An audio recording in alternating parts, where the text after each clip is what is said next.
video is our third video of our new Thursday series where I will be doing, every Thursday I will be doing a new pad work and boxing drill so that you can practice on the pads, on the bag, and shadow boxing.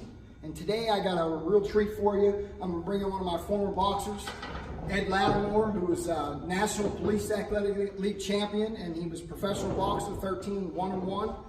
And he's also an author at edlatimore.com. At edlatimore.com. At edlatimore.com. And so what we're going to be doing today is we're going to give you a drill that Mike Tyson used to do, okay? He is slipping the straights and weaving the rounds and the hooks, okay, and overhand right. We're going to start the drill off with a 1-2 hook, okay? Now, he's going to slip my right hand and get that angle like Tyson used to do the windshield wiper. He's going to come back with a hook right hand, and he's going to slip the other way and throw a right hand hook, okay? So that's the first part of it. So he's slipping the straight right hand, and then he's slipping a jab. Started it off with a lead right hand, okay? So he's going 1-2 hook, slip a right hand, throws a 1-2. I come back with a jab, he comes back with a right hand hook. Now he's going to weave my overhand right or my right hook, and he can also, you can weave under a straight right hand as well, but we're going to do it for video purposes. I'm throwing an overhand right hand, he's weaving underneath, hook right hand, he's weaving under my hook, okay? So he weaves under the right hand, then he weaves under my left hook. We're going to go one more time, we're going to go slower before you're going to go. 1-2 hook. He's going to slip a right hand, come back with a hook right hand. He's going to slip a jab, come with a right hand hook. He's going to weave under a right hand, overhand right. He's going to come with a hook right hand. Then I'm going to come back with my hook. He's going to weave underneath that. He's going to come back with a right hand and a left hook. So this is the drill. He throws a 1-2 hook. He slips and he throws a hook right hand. And then I'll come back with a jab and he throws a right hand hook. From there, I throw the overhand right. And he throws a hook right hand, and then he throws a right hand hook underneath the left hook. We'll go real slow again. Come on. 1-2 hook, slip, hook right hand, slip, right hand hook, weave, hook right hand, weave, right hand hook. So we'll do it one more time. So he's going real slow. He's throwing a jab, he's stepping with it. He's throwing a right hand, he's stepping with it. He's throwing a hook, he's twisting on the hook. When I throw the slip, he's slipping and he's taking a 2-step when he slips. Left foot comes first. Right foot comes first, and he takes a little angle. Then he throws the hook right hand. Okay, then when I throw the jab, he's going to step back to the right and take 2 steps. Right foot's going to move first. Left foot's going to move second. Right hand, left hook. He's going to step with those punches. Left foot's going to move first. Right foot's going to move. Then when he bobs, he's going to step another angle. Left foot's going to move first. Right foot's going to move first. Second. Hook right hand, then underneath the hook, he's going to step over to that angle to the right. Right foot's going to step first. Left foot's going to step. Then when he comes back with the right hand, he's going to step with the left foot, and then he's going to throw the hook, okay? So that's the way that's working right there, okay? And we'll show you that from the other angle for you. He's going to throw a 1-2 hook. When he throws the jab, he's stepping forward with the jab. Toes are facing the target. When he throws the right hand, he's going to rotate on the ball of his foot. Then when he throws the hook, he can rotate on the ball of his foot as well, and then when he rotates on the ball of his foot with his left foot, the right foot's going to go back on the floor. Okay? So then from that position, I'm throwing a right hand at him, and he's going to dip. When he dips, he steps again with the left foot. Do that one more time. So you're going 1-2 hook. When he throws the right, he steps. He takes 2 steps to get a little, because he's gaining ground, if you notice. With every punch, he's gaining ground. So he throws a hook right hand. Now, when I throw the jab at him, he's going to step over with his right foot, then his left foot. He's going to get a little angle. Then he's going to step again when he throws the right hand and the left hook. Then I'm going to throw an overhand right on him. He's going to step again.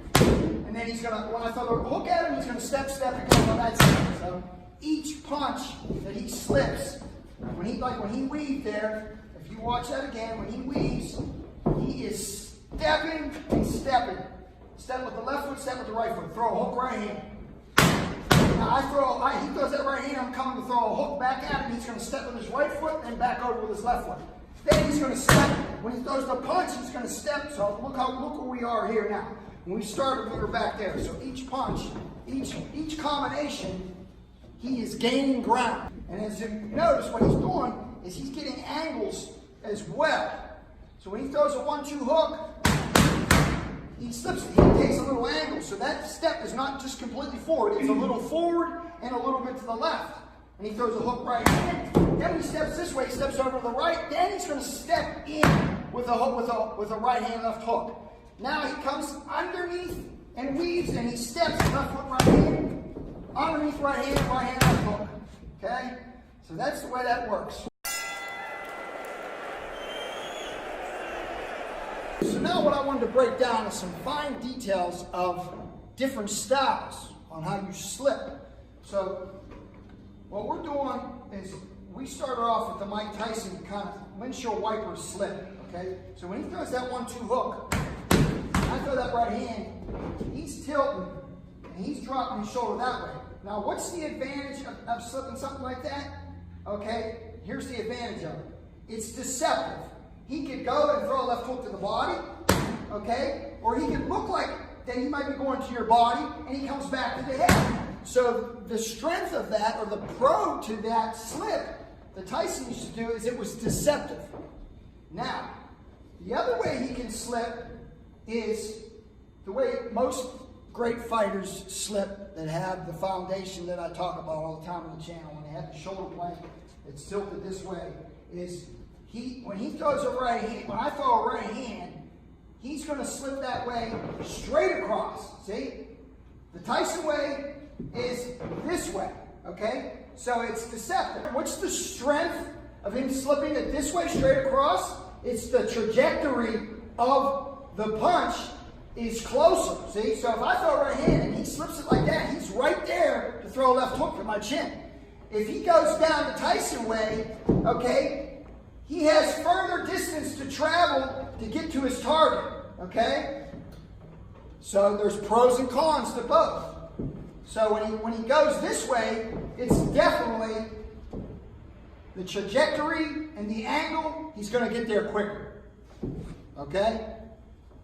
What you have, so really, the negative that you have with it is really nothing, because in my opinion, when you're throwing it that way, you're coming across, it's going to get there quicker. If I dip this way, I'm just going to the bottom, okay? Now, when Tyson used to go that way, like that, he could go to the body or he could go to the head, but it would take him longer to get to the head. But again, when he's dipping down this way, it makes the guy's eyes look that way so he can come. So there is a big pro to that as well, okay? But the trajectory that I'm talking about, it's not as deceptive, but if you throw a right hand, you're going to get there quicker, and you're going to be able to land that shot. If he's going to dip this way, then he's going to go to the ball. So my point with this different ways to slip is, you know, the traditional way that I say most of the all-time greats slip, they would slip the right hand straight across like that, okay?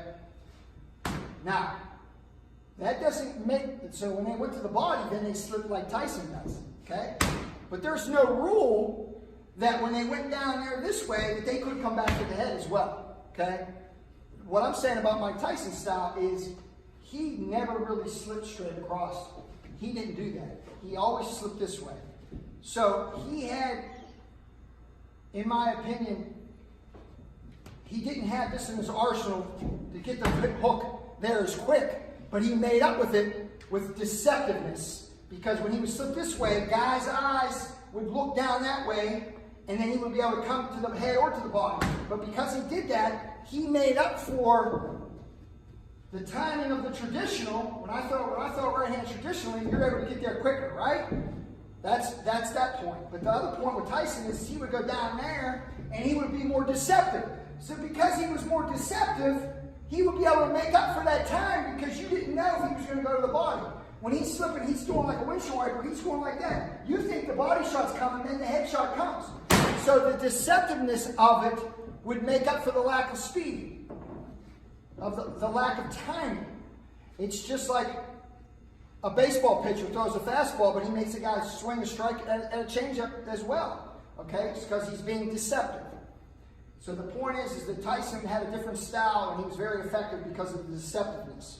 Okay, but again, when you have this in your arsenal slipping this way, it doesn't have a rule that when I throw a right hand, you can slip this way and come back to the head as well.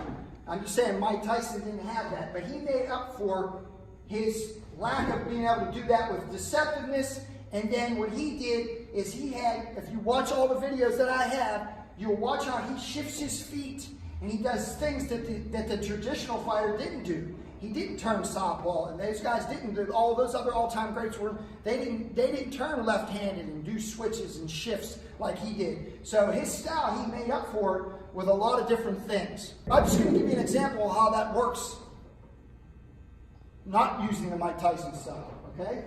So Ed's going to throw a 1-2 hook the same way he did before, but when he slips, he's going straight across, overhand, straight across, right hand hook, underneath weaving, okay? So if you notice, he's not slipping this way, he's slipping straight across. So you can go back into the gym this week and you can practice both styles if you want, okay?